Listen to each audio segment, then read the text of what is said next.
You know, we talk about the Jerry Maguire movie. What happened in my case, being an educator all my life, when I became a sports agent so I could stay back in Missouri and watch my son play high school ball. I was up in Alaska as athletic director. I turned down the Western Michigan job, and Jim Steiner, who represented Jerry Rice, Refrigerator Perry, that kind of launched the World League back in the 90s, early 90s. But it was the Jerry Maguire movie, as John said, that opened up a profession that most people didn't know about. And that's what, it is a great movie, and it really did, wow, instead of me taking my curricula that I was designing to a university, that's really the impetus of, you know, starting a website. And then of course the rest is history. The reason I bring that up is that I'm proud of the fact, and Sky, will go back to him with his successes, but it's about relationships in my opinion. I've had over 100 players in the NFL. Sky, talking to people that maybe aren't in the agent business, and I know it's a difficult business, but you've been in it a long time, you've been very successful. Talk about, quote, relationships and referrals in the business that you're in. I mean, initially, I came into the business, I was looking after a friend. I was looking after a client, but a friend. So what I wanted to do was to make sure that everything I said to him, I did my research, and my ethical approach was to do with the excellence I wanted to do for him.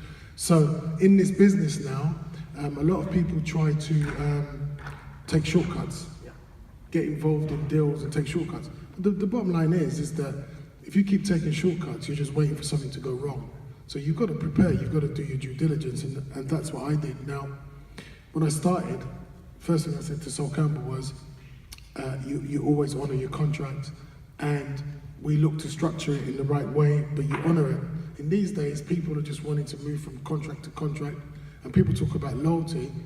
Sol Campbell honored his contract, and yet he got so much abuse from people because it wasn't what everybody wanted him to do. Ultimately, I think that you have got to do what is best for you and to conduct yourself in the right way, and if people are not happy with it, they're not happy with it.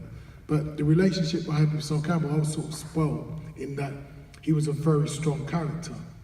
So he was, I'm going to honor my contract. Someone wants to give me a better contract, great. But I'm going to conduct myself in the right way. He did everything in the right way. And so that's how I started in the business. So all the emphasis became on personal relationships with individuals. You can only really help someone if you really know who they are. There's a lot of bravado in sport. Sometimes a sportsman will say, or sportswoman will say, I can do this, I can do that, but really they're insecure, or they might say, I want to leave this club, but really they want a new contract. So building up a relationship with an individual or building a relationship up with a club, you get to get information and you understand what is going on, then you can make better long-term decisions. To make long-term decisions, you've got to understand what the relationship you've got is all about. So building for the long term, structure for the long term, will always keep you in good stead for the long term.